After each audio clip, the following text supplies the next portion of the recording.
and at Fox in recent years was that he's not a journalist at all. So he's not responsible for any sort of fact-based reporting. In fact, he literally called himself a propagandist. Which, I guess if you're going to go for a legal defense, being truthful helps. And he's been a Russian shill for several years. So the idea that he was being a Russian shill in Russia doesn't really shock me. And it was just an example of how Putin can get his message out in front of a relatively favorable audience in the United States to stir the political pot and keep the United States unable to make a broad-based response to anything that the Russians are doing. And this is not a new program. The Russians have been doing this ever since they formed the bot farm over a decade ago.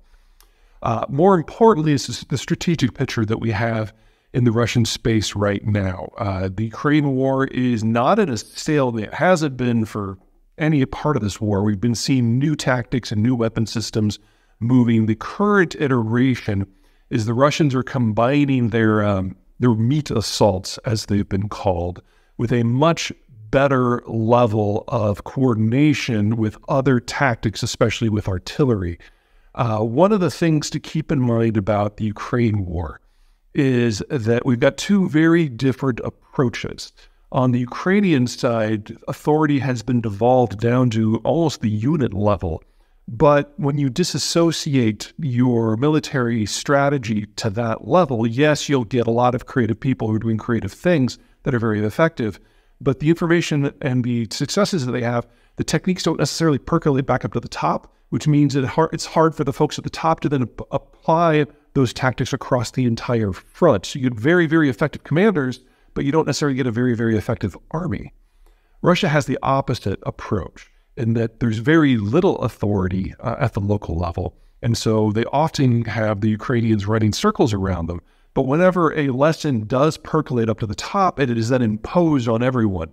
And for the first couple of years of the war, this has definitely been working for the Ukrainians' favor, but as the Russians incrementally incorporate lessons, it's now starting to favor the Russians. And the only way that you can kind of make the Ukrainians come up again, two things. Number one, you can get them better at a little bit of command and control. And then second, of course, they need better and better weapons in order to counter what is becoming an incrementally more effective Russian war machine.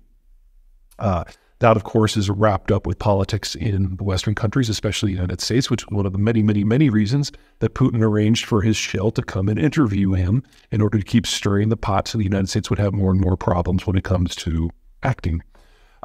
Just as important, arguably more important, is the Russians are thrilled about what's going on with Israel and Gaza and Iran, because every little bit of attention that the Americans give to the Israeli situation or the Gaza situation or the attacks on maritime shipping in the Red Sea is an attention that they can't give to the Ukraine war. One of the things that people forget about the American foreign policy establishment, it really has a hard time dealing with more than one issue at a time. And so for the first 16, 18 months of the Ukraine war, that was the only issue in international affairs that was in front of Joe Biden. You could argue that things with China were up there, but that was mostly in the area of economic nationalism, and that is something that can be handed off to non-foreign policy personnel. But in the United States, there's really only three people who are responsible for almost all American foreign policy. The president, obviously, the chair of the Federal Reserve, and that's usually focused on economic issues for obvious reasons, and the National Security Advisor. Even the Secretary of State really doesn't deal with foreign affairs. It's more of a dispensation rather than a policy creation sort of issue. And so when you only have three people, and one of them obviously has other things on his plate at any given time, and one of them is only responsible for financial and economic issues, it's really hard to get this mammoth institution of the United States focused on more than one thing at the same time. And if Israel and Gaza and Iran are absorbing more and more and more of that attention, then by default, there's less attention that can be paid to things going on in the Russian sphere. So the Russians have, from the fourth quarter of last year on, discovered that they have a lot more wiggle room because the leadership out of the United States is simply lacking. It's not that we've had a policy change in Washington. It's just that there's only so much bandwidth. And of course, now we're in an election year, and that snarls things even more. So ignore Tucker. You should have been ignoring Tucker for years, but do watch Moscow, because they're finding new and more creative ways, not simply to prosecute the word home, but to muddle the picture on a broader global scale, to play into this fact that the Americans have a hard time focusing on more than one thing.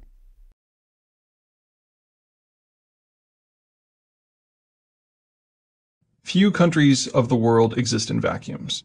Nearly all swim in large ponds, interacting constantly with other powers, smaller, larger, and peer. The European geography. Europe is a land of contrasts. The majority of Europe's population lives on the aptly, if not particularly creatively named North European plain. The portion of the coastal plain in Europe proper is one of the world's narrowest, less than 300 miles at its widest point in Germany. But it is also one of the world's longest, stretching over 1,500 miles from the Pyrenees in southern France to the Belarusian border. And it doesn't end there, but rather expands into the European hordelands of Central Eurasia. A series of broken highlands and stark mountains back the entirety of the NEP's southern border, which generates sufficient rainfall to make the NEP a lush agricultural zone and fuel a score of rivers that transect the plain. The Seine, Meuse, Rhine, Weser, Elbe, Oder, and Vistula in particular. Between ample local food production, high capital generation possibilities, and ease of movement, the NEP has had one of the world's densest population footprints, densest local trade networks, and richest populations for nearly a millennium. But there is a dark side. There are no barriers between the various river valleys. The easily crossed nature of the plain condemns the people of Northern Europe to be constantly in each other's faces. Every country's heartland is their neighbor's borderland. Civilization may come easily to Northern Europe, but so does competition. Success and security for one would mean want and instability for all others. The all-or-nothing nature of that simple fact has led to some of the world's most infamous wars being fought among the NEP powers in their efforts to carve out some security for themselves. Peninsulas and mountains riddle the lands around the plain. The Iberian Peninsula, home to Spain and Portugal, lies south and west of France across the Pyrenees. The Alps separate Germany and France from Italy's Apennine Peninsula, and the Balkan Peninsula is on the far side of the Carpathians from Austria and Poland. Most of Scandinavia is self-contained on its eponymous peninsula. In every case, the balance of transport proves true. Mountains inhibit movement, and peninsulas limit lines of approach. The insulation that geography grants the peninsular states allows them to stay somewhat apart from the cultural, economic, and military crucible that is the NEP. That's doubly true for Europe's islands, two of which merit specific attention. Denmark's island of Zealand has been home to half of the Danish population since its emergence as a force in the 8th century. The Danes are and always have been an island people who own a peninsula rather than the other way around. A more recognizable island people are of course the English, who call Great Britain home. The peoples of both islands have long acted independently of the NEP. The strongest tie that binds the peninsulars and the islanders together is a fear that someone on the NEP might actually emerge victorious from the perennial competition. Should that ever happen, the richness and might and power of the plain would no longer be spent on local feuds, but instead be available to surmount the geographic barriers that have long protected the peninsular and island peoples. A continent riven by war is hardly how most of us think of Europe, but that is because the Europe we know has been transformed utterly by Bretton Woods. With the imposition of Bretton Woods in the American alliance network, the Europeans no longer needed to struggle for iron ore, or steel, or oil, or food, or spices, or markets, or borders. Instead of battling to be the NEP colossus, France and West Germany could cooperate economically and focus on exporting to wider Europe and the wider world. Instead of being nervous about the NEP uniting, countries on the European periphery could, with some caution, participate in Bretton Woods' Legion trade opportunities. The Europeans were not only able to take a vacation from geopolitics, but a vacation from their own brutal history. The result, as elsewhere in the world, was 70 years of peace and prosperity, although in Europe the emphasis was definitely on the peace part. The end of the Cold War had any number of impacts on the world writ large, but in Europe it was absolutely wonderful. Europe was the primary Cold War battle line. So defense outlays were far higher there than anywhere but in the United States, the Soviet Union, and the Koreas. With the Cold War's end, resources dedicated to defense could be redirected to investment. A belt of states from Estonia to Bulgaria ceased being Soviet property and started down the road to European Union membership, eventually providing an infusion of over 100 million new consumers and low and mid-cost workers. But most of all, the Cold War's end made the French and Germans sufficiently confident in a future without war that they launched their most ambitious unification project yet, a currency union, which is where contemporary Europe's problems begin. In the United States, finance is somewhat non-denominational. There are so many rivers servicing such a substantial population that capital practically grows on trees. Everyone is in the same river network, and so is in the same resultant financial system. It is considered perfectly normal for a Nebraska bank to fund a Vermont mortgage, or a Georgia credit union to enable credit card use in Idaho. Not so in Europe. Europe's river systems are not integrated, and the differences that fact spawns do not end with different languages and identities. French trade travels on French rivers with French profits deposited in French banks where they are used to further French goals. Rivers, trade, and banks are all considered national assets. As one would expect from any such national asset, the banks' responsibilities are first and foremost to look out for the interests of the state. In 1992, the Europeans may have committed themselves to launching the Euro era, but they never united their disparate financial and banking systems into a cohesive whole. That split is the root of the European financial crisis. Once again, it comes down to the balance of transport, but this time from an economic rather than a strategic point of view. The balance of transport isn't easily swayed by political agreements, even ones as potent and far-reaching as Bretton Woods. The NEP remained the economic hub of the European wheel. But not everyone in Europe had rivers, and so not everyone in Europe could generate the surplus capital that made everything from infrastructure to education possible. Geographically less endowed areas like Iberia, southern Italy, and Greece were perennial laggards. European structural adjustment monies poured into these areas to help close the gap, funding everything from highways to olive groves. But the capacity created by this assistance couldn't hope to keep up with what the richer portions of Europe invested into their home systems simply as a matter of course. On anything remotely resembling a level playing field, well-rivered, flat, and integrated Northern Europe would always be more thoroughly educated and more productive and richer than highland, arid, and disconnected Southern Europe. But in a common monetary system, capital could flow nonetheless.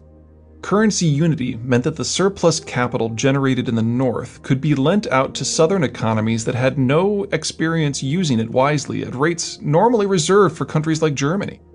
Currency unity meant that Northern European exporters had unrestricted access into Southern economies that couldn't hope to compete with the Northerners' superior infrastructure and workforces. The result was the buildup of mountains of debt among Southern economies, consumers, and governments at the same time that the hollowing out of Southern economies made it impossible for the debt to be paid back. Far from being the crowning achievement of United Europe, the euro was guaranteed from day one to destroy it. The ensuing calamity was as harsh as it was predictable. Less than a decade after the euro's 1999 launch, all it took was a recession to crack the finances of many countries to pieces. The now infamous bailouts of Greece and Ireland, and the less notorious bailouts of Latvia, Portugal, Hungary, Cyprus, Romania, and Spain have, as of February 2014, collectively totaled over 600 billion euros in funds transfers and write-offs. At the time of this writing, the Europeans are not quite to the point that they can admit to the inanity of the euro. Most serious efforts are still focused on helping a broken system limp along. Unfortunately, Europe's corporate, government, and consumer debt crisis is only one of 7 challenges that the Europeans face, and it is probably their most manageable. The European financial crisis has had many economic impacts, but the results have been worst in banking. Because the Europeans see banking as a national prerogative, Concerns such as national infrastructure needs, maximum employment, and government budgetary stability are tossed into the mix of bankers' concerns, right along with concerns of collateral and profitability. This has encouraged, and oftentimes actually required, Europe's banks to put national directives above corporate decision-making, particularly on topics like due diligence. This enables European governments to use their banks as a means of speeding investment in this or that targeted sector, to construct or repair infrastructure sooner than if they had to raise capital from private sources or taxes, or to help maintain governmental budgets in times of stress by simply directing the banks to invest in government bonds. Unsurprisingly, many of Europe's banks are state-owned in majority or in part, and even those that are not are often used as slush funds for various political interests at the local, regional, and/or national level. In essence, the various governments see the financial sector as a tool of governance and use it as such. An excellent example is that of Belgian-French bank Dexia. Many Belgian communities purchased shares in the bank to ensure that they would always have a strong private demand for their local debt. If a private corporation had done something similar, it would have been illegal in Europe and the United States as an antitrust violation. As the European financial crisis deepened in 2008, it became obvious that investors were shunning the bonds of highly indebted governments, such as Belgium, where the national debt was rapidly approaching the country's total GDP. Dexia did not join the exodus. Far from it. Its owners, Belgian government entities, directed Dexia to purchase even more Belgian debt. As the financial crisis proceeded, Dexia assets soured, especially its government debt. The bank ran out of operating capital, and in September 2008, it was forced to apply for bailout assistance. The bank's assets were so overvalued and its operating capital so negative that it cost taxpayers 6 billion euros over 2 bailouts to close the thing down. As regards geopolitics, this has 2 inevitable outcomes. First, in Europe, finance writ large is state-directed rather than market-directed. That maximizes the presence of the state-linked banks in the broader system, while minimizing the involvement of non-government financial sectors such as stock markets and corporate bonds. This is the opposite of the American system, where finance is somewhat agnostic and government's involvement in the sector is normally limited to regulatory matters. Consequently, approximately 70% of all private credit in Europe is obtained from banks, while in the United States, it is the faceless stock markets that generate fully half of all credit, with banks playing only a supporting role. The second outcome of this bank-centric system is that when Europe suffers from a recession, its banks' highest priority is to keep governments functioning. That means they must double down on financing government deficits. Couple a financial crisis with a recession, and banks simply have no resources remaining to lend to businesses and consumers. This means that until Europe can rectify the financial imbalances the euro has caused, any growth in Europe must occur without more than middling participation from its banking sector, a sector that controls nearly all of the system's available credit. That would be bad enough if everyone involved still agreed what the goal of a united Europe was. That, alas, is a degree of unity that no longer exists. The European Union and its predecessor, the European Economic Community, has always been a strange animal. Any organization that was formed in the early years of Bretton Woods was going to have an economic underpinning considerably different from the previous era, and in this the EU did not disappoint. But more than an economic grouping designed to take full advantage of the security and trade network the Americans had created, the EEC and EU ultimately had a political rationale. That rationale belonged to Paris. While France had always been near the top of the European pile, it had only rarely been actually on top. And even when it was during the Napoleonic era, the other European powers ruthlessly tore it down from its perch. After Napoleon's fall from grace, France refounded itself and attempted to resume its position as the premier European power. It never made it. The British stymied the French in the wider world just as the Prussians did within Europe. And in 1871, Paris found itself not simply under German occupation, but being forced to cede territory and the authority to manipulate Central European affairs to Berlin. The rest of the story includes French devastation in the World Wars. But the American-forged security arrangements of the post-World War II era provided Paris with some interesting opportunities. Austria had been split off from Germany, and both had been parceled up and occupied. Italy was cast adrift. The British had gone home. The Iberians and Turks had skipped the war and were languishing under their own local authoritarian governments. The Russians loomed large, but rather than manipulate European events, they had drawn the Iron Curtain and were busy digesting Central and Eastern Europe. The only truly involved powers on the continent were the Low Countries of the Netherlands, Belgium, and Luxembourg, a trio that could not resist French power without considerable assistance, and there was no assistance to be found. And so the French launched the European integration process. I use quotes there because the initial goal very clearly was not to create a truly European system, but to band together countries that the French could dominate into a grouping that the French would dominate. The Low Countries were weak, Italy was a mess, Germany was divided, occupied in part by France, and its opinion was neither allowed nor issued. After over a century of coming in second or worse in the European game, France finally reigned supreme. For the next 2 generations, German industrial profits were funneled via the EU budget to fund French national and geopolitical goals.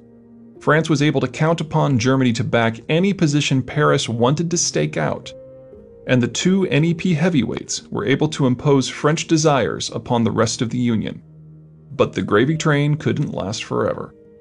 In time, the artificial circumstances of the Cold War ended. The Iron Curtain collapsed, and the Central European states joined the EU in the 2000s.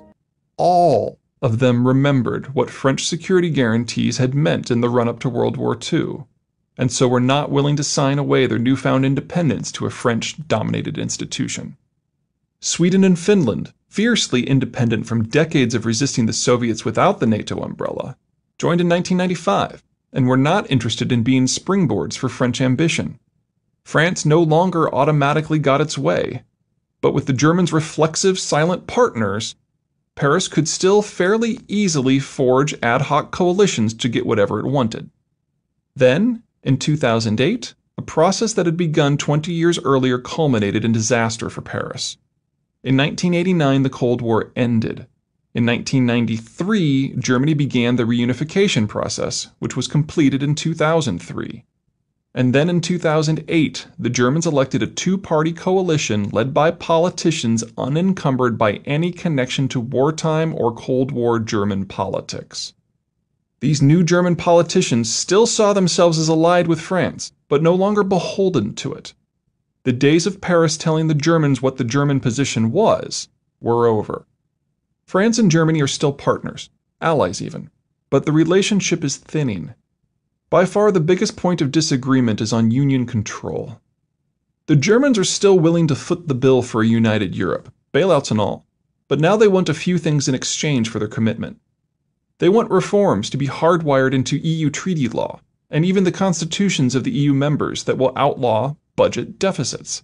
They want approval of national budgets to be the responsibility of EU institutions that are beholden to German norms. Collectively, these reforms would lock all of the European countries into how the Germans do things. And since many of the weaker states are weaker because of geography, they would become permanently servile to German supply chains and financial might. In essence, the Germans want to use German money to solidify German control of the European system. And the Germans have the gall to insist that France is not exempt. The French, in contrast, want to go back to how things were before 2008, back to the era of French exceptionalism and control. They want the Germans to keep paying to keep the EU afloat, but to do so without significant changes in how it operates, and certainly how France operates. They want budgetary control to remain at the national level and for deficit restrictions to remain somewhat loose. They want to keep getting financial transfers from Germany, even though France is one of the Union's richest members.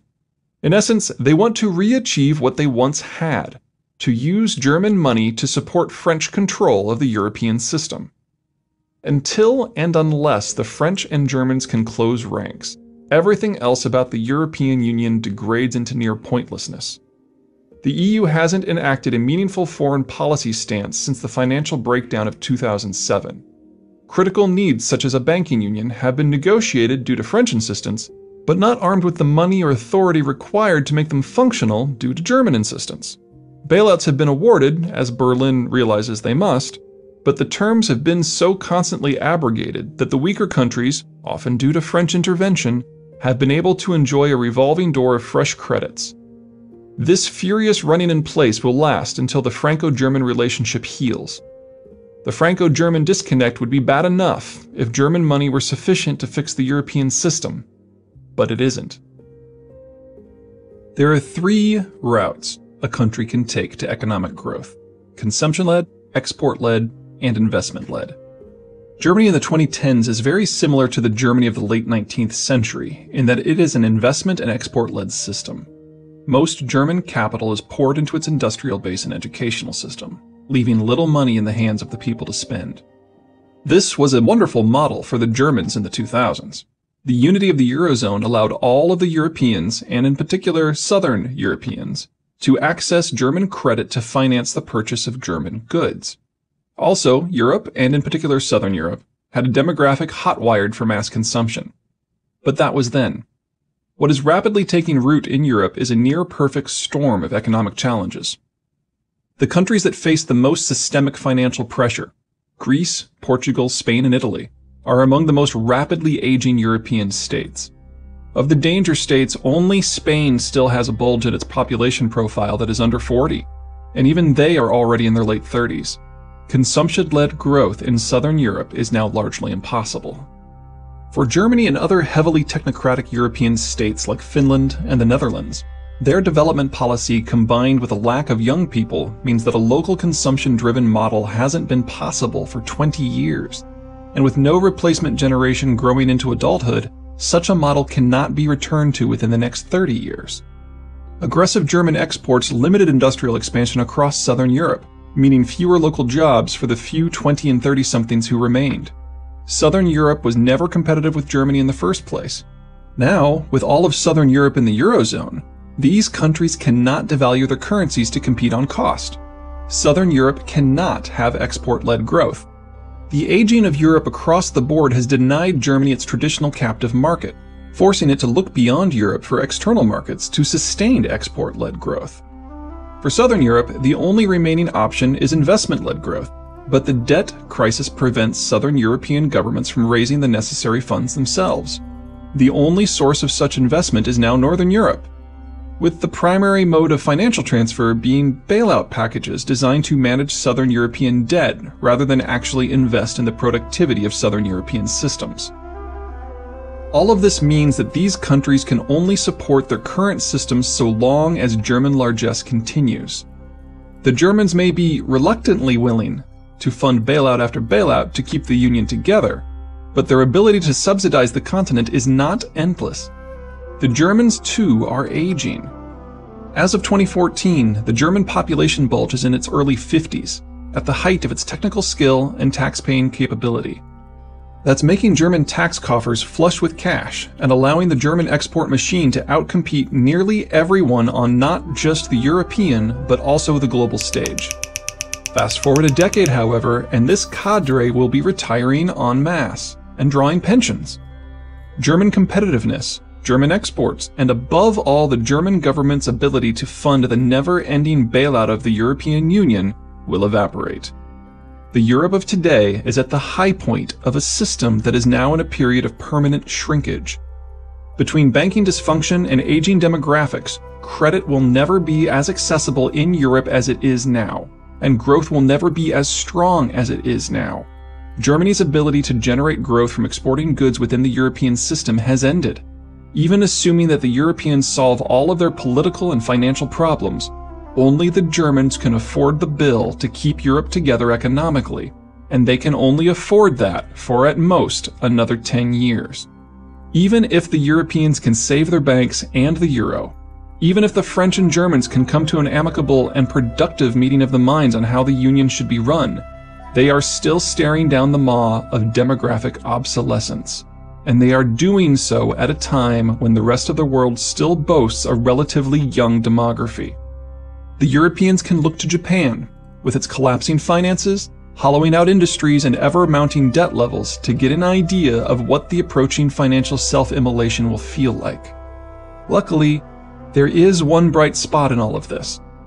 As Europe slouches into Japanese-style demographic and financial malaise, it is simultaneously retreating from the global system. Japan's banks are so insolvent that all have already withdrawn from the international system.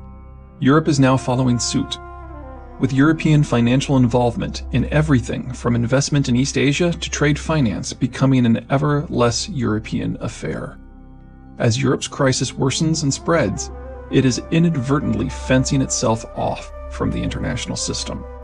When the European system does finally snap, it probably won't be taking the rest of us with it. Problem 5. Germany in crisis. The two world wars did not so much confirm Germans' aggressiveness as it confirmed their desperation. Germany is too exposed to rivals at most points of the compass. No matter how successful the Germans may be in prosecuting a war in one direction, they simply lack the numbers to be successful in all of them. The only way Germany can compete is to be better than its neighbors. Better education, faster financing, higher levels of efficiency, more productive workforce, more advanced industrial base, better infrastructure. This certainly allows them to prevail in struggles against any of their rivals, but it has never enabled them to prevail against all of them. Invariably, German success breeds ever larger and more powerful anti-German coalitions that eventually overpower it. Unless, of course, someone changes the rules of the game. That is precisely what the Americans did with Bretton Woods. The Americans granted the Germans access to all of the raw materials and markets they could ever need. The Americans also incorporated the Germans into an alliance network in which their neighbors were actually helping to defend Germany instead of threatening or resisting it. In a complete geopolitical flip, Germany's rivals turned alliance partners had become economic partners as well. But the Germans didn't stop being hyper-efficient. All of their organization and energy was now wholly focused on their industrial base and export industries. Bretton Woods didn't just allow for the end of European violence and the formation of the European Union. It also created a platform from which German economic and financial power would prove unassailable. Unable to compete with the Germany that was not weighed down by egregious defense costs, countries as varied as the United Kingdom, France, Spain, and Greece saw their economies steadily hollowed out by superior German industrial output. And in the post-Cold War era, German life got even better. NATO expanded to the former Soviet republics, ending Germany's status as a border state. Reunification injected 16 million low-cost but still highly skilled East Germans into the West German system. That's kept a lid on labor inflation, one of the perennial bugaboos of Germany's high-skilled labor economic model. Even the European financial crisis has helped. Lumping straggling countries like Italy, crisis countries like Ireland, and dysfunctional countries like Greece in with hyper-efficient Germany has put substantial downward pressure on the euro. German exports can outcompete almost anyone, anywhere. Well, it was fun while it lasted. Without the Americans imposing and guaranteeing Bretton Woods, there will be no NATO and no global economic trade network. The 32% share of German exports that requires open sea lanes and American largesse represents 16% of German GDP. A greater relative portion than all American trade with the entire world. The remaining 68% of German exports, over 1/3 of German GDP, just shy of $1 trillion, is not immediately in danger as they are sold to countries either within the European Union or physically close neighbors such as Switzerland, Norway, Ukraine, and Russia. But there is nothing to say that these exports will be secure or stable. Bretton Woods granted market access and physical security guarantees and made the peaceful evolution of the European Union possible. As each beneficiary has different security and economic needs, each will respond to the American withdrawal differently, particularly as a considerable list of European countries perceived the American security guarantees as guaranteeing their security from Germany. For nearly all EU members, the Germans are now far and away their largest source of imports. In a world in which their extra-European exports are suddenly in danger, this quickly escalates from a niggling political issue to a catastrophic economic one. Living in a world in which German industry dominates your economic life is one thing, but waking up to discover that the Americans are no longer holding the Germans in check is quite another. Perhaps Germany's biggest problem will be there is no single place, or even 5 places, that the Germans need access to if they are to survive. Courtesy of Bretton Woods, the economic geography of early 21st century Europe is far more entangled than that of any other age of German independence. The most accessible energy production sites are nearly 2,000 miles away, either in Azerbaijan or northwestern Russia. And Germany needs 2.2 million barrels of crude imports daily. As far as raw materials are concerned, everything from aluminum to iron ore is no longer even produced in Europe, which is long since mined out. German supply chains are no longer exclusively nationally held, but are instead dependent upon intermediate inputs and even finishing work in Belgium, the Netherlands, Austria, Poland, and the Czech Republic. This all makes Germany sound like a dependent has-been, doesn't it? But this is Germany. And German organizational acumen and efficiency are not limited to industrial policy. When sufficiently motivated, the Germans are capable of transformations that are as startling as they are rapid. An end to Bretton Woods provides the motivation. Every country that chooses to restrict trade access will be one that the Germans will have to consider both a competitor for now restricted supplies of raw materials and a now denied end market. That might sound innocuous enough, but consider that such concerns were the driving rationale behind the last 6 wars the Germans initiated. World War II, World War I, the Franco-Prussian War of 1870 to 71, the Austro-Prussian War of 1866, and the Schleswig Wars of 1848 to 51 and 1864. Germany may not have much of a military at the present, but neither did it in 1935. Just 5 years before it conquered 8 of the 9 countries that it currently borders. This isn't Uzbekistan or Japan, where the requirements are nearby so the path is obvious. This isn't Saudi Arabia or Iran, where the threats and so the necessary steps to counter them are clear. Without Bretton Woods, Germany's mere existence is a threat to the very neighbors that Germany needs if it is to continue as a successful country. And under Bretton Woods, the German economy has grown so much that even a deal with all of them still wouldn't give Germany the energy, resources, and markets it needs. Without the Americans, Germany's economic crisis quickly escalates to a European-wide strategic crisis, where the paths and outcomes are clear to no one. The only certain variable is that the Germans will not lie down and die. For the 4th time in the past 150 years, they will challenge the European status quo. Only time will tell if they will shatter it.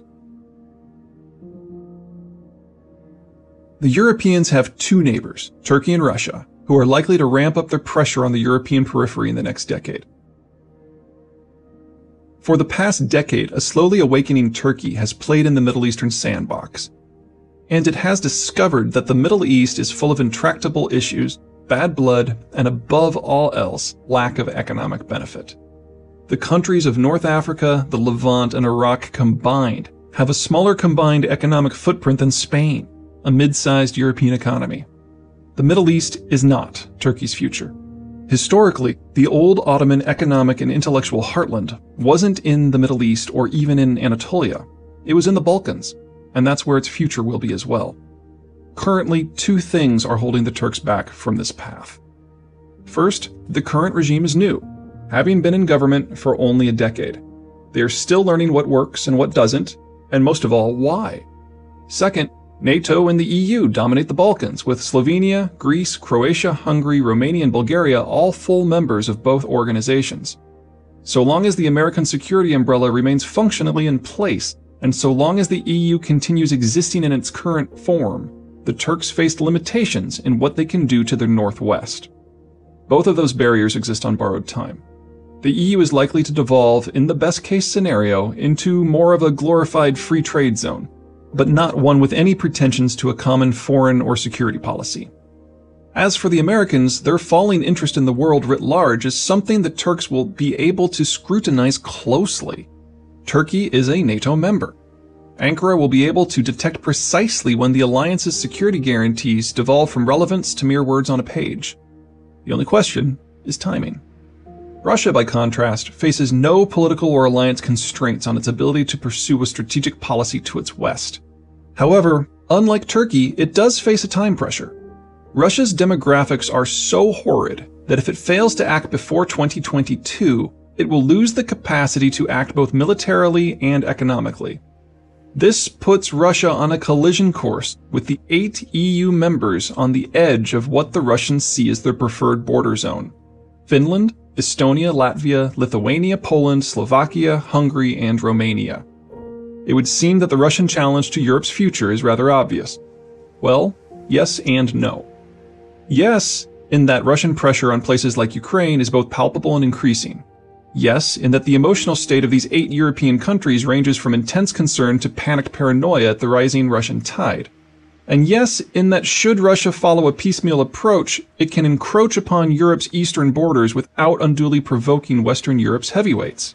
No, in that the reactions of some of these countries to Russian encroachment may be even more injurious to the concept of European unity than the Russians themselves. As the country where the North European plain transitions into the Eurasian hordelands, Poland will decide Russia's success in re-anchoring between the Baltic Sea and the Carpathians. The Poles realize what is at stake and have been taking steps toward a plan for several years. Poland, as Central Europe's largest industrial power and with its largest population, sees itself as the natural leader of the former Soviet satellites who joined the EU and NATO in the 1990s and 2000s. There is more than a small credence to that claim, but the crew that Poland seeks to lead is a motley one. Even after a quarter-century of effort, the region's infrastructure is remarkably fractured. The Baltic states have far better links to Russia, a holdover of the Soviet era, than they do to one another or the Western European region. Romania and Bulgaria are south of the Carpathians and have but one 4-lane road that links them to the rest of Europe, and only 2 bridges that connect them across the Danube, the second of which was only completed in 2013. Slovakia is mountainous. Hungary is really only linked to Austria, and even that connection is pinched by the Vienna Gap. Poland, somewhat ironically, has the best infrastructure linkages of the lot, but those connections are largely due to its position on the North European plain, which in turn ties it directly to both Germany and Russia, the 2 powers that Warsaw is most concerned about.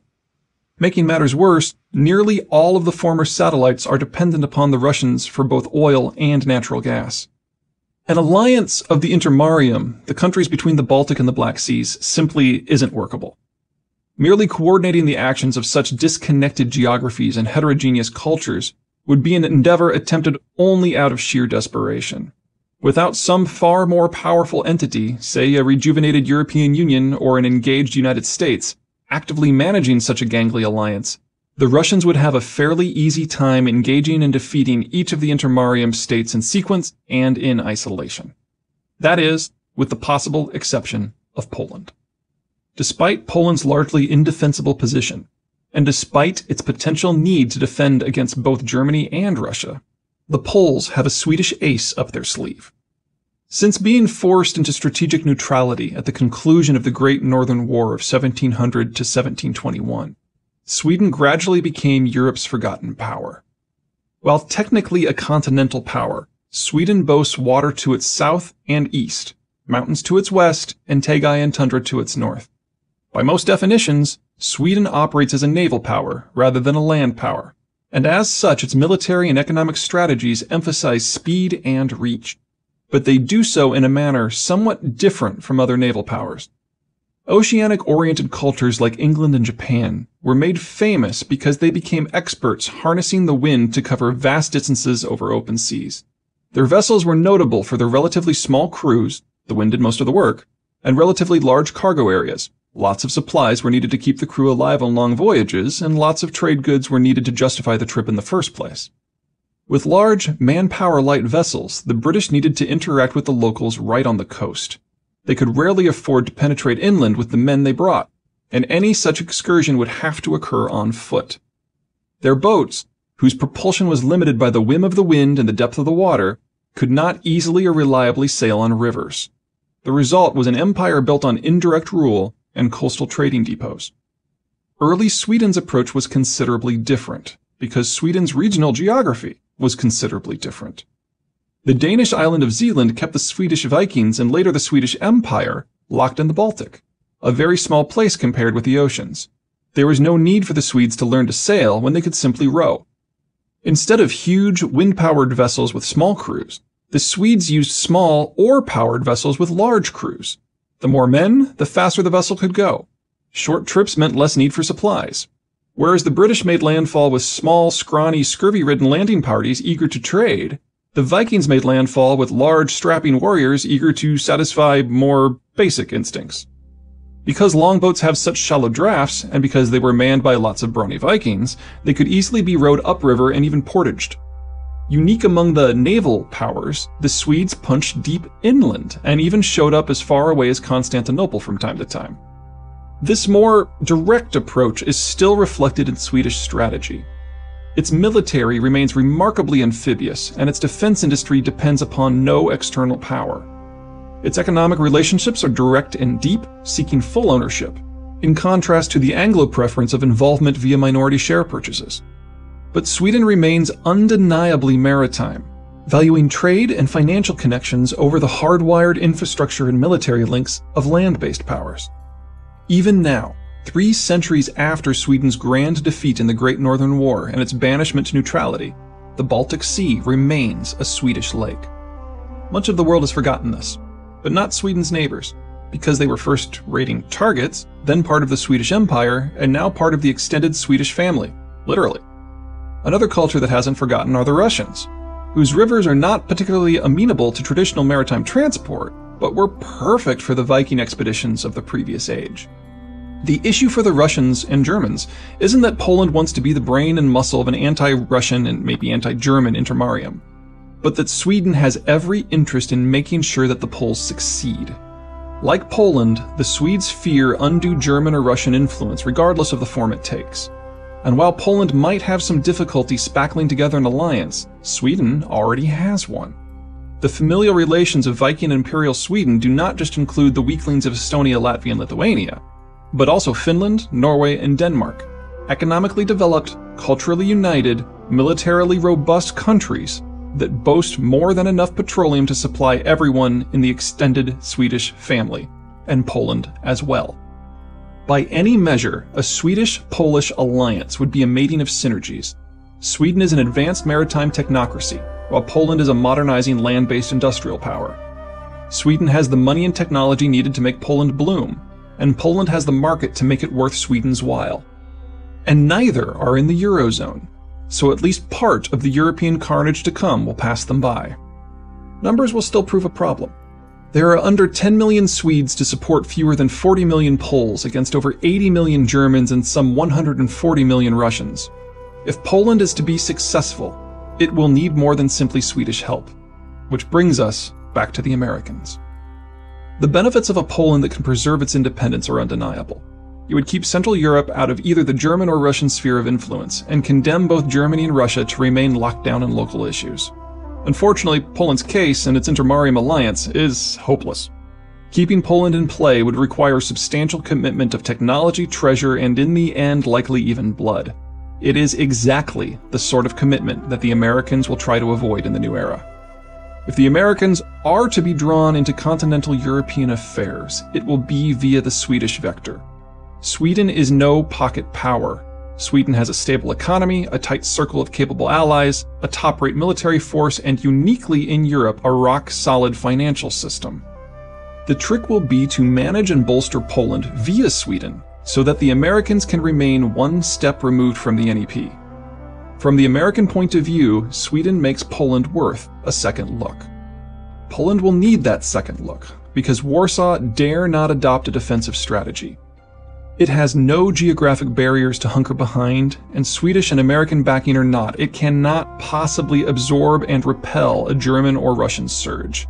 For Poland to be independent, it has to somehow keep the competition away from its borders. The best way to do that is for the Poles to poke Ukraine as mercilessly as possible to keep the Russians off balance. Considering the Russian view of the importance of Ukraine, this is far from a low-risk operation. Should the Americans decline, the Swedes and Poles do have a fallback. Sweden nearly did not join the Treaty on the Non-Proliferation of Nuclear Weapons when it was negotiated in the 1960s, because Stockholm thought it would need nukes to dissuade Soviet expansionism. Its robust nuclear industry is both sophisticated and homegrown, and could construct a crude weapon in a long weekend. In this corner of the world, deterrence may not just be for superpowers. scared new world, life after Europe. Any of these factors could bring everything that matters in contemporary Europe crashing down.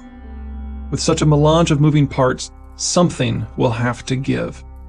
What most of the world, and certainly most of the Europeans, have forgotten is that Europe has never taken a united foreign policy or security stance except under the direct, some would say domineering, leadership of the United States.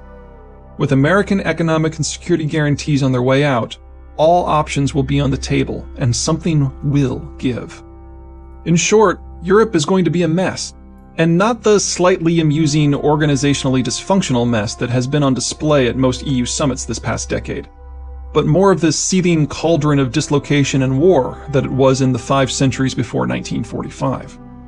What is an existential challenge to one country is barely a passing concern to others. Lithuania, Poland, and Romania are in near panic about Russian activities in Ukraine, while Portugal, Italy, and Ireland insist that the real issue is the financial crisis.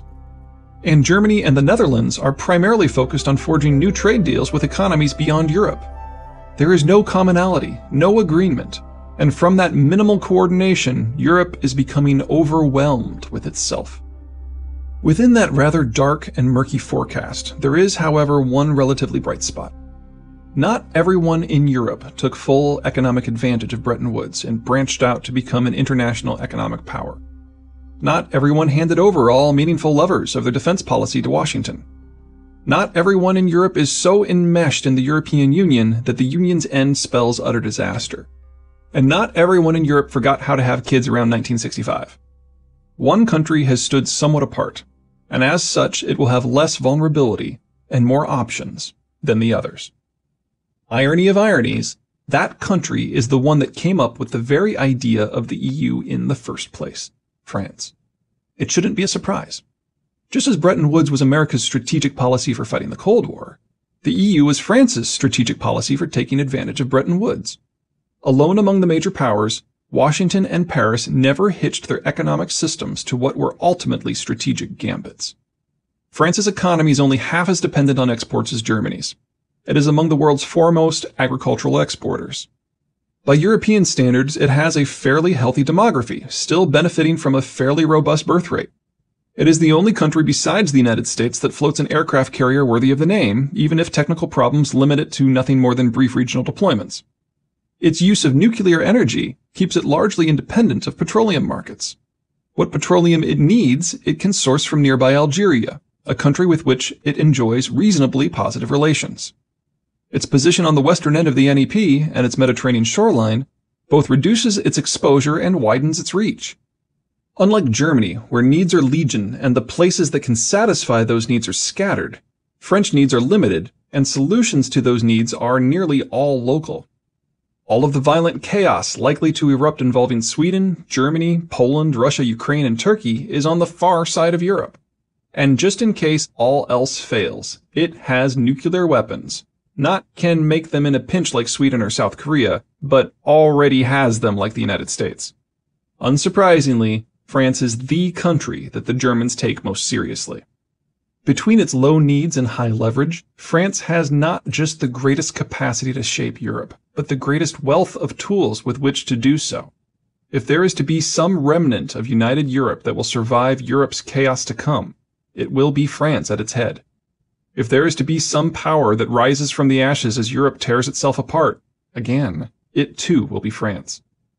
European history has been on hold since the Americans restructured the world in the 1940s. Centuries-old competitions were simply smothered under the happy blanket of American security and global trade. That era is rapidly coming to a close.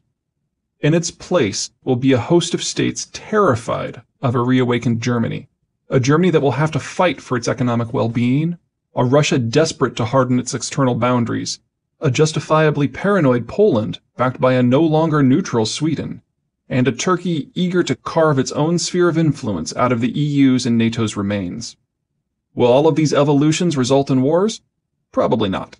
But it truly would be stunning if none of them did.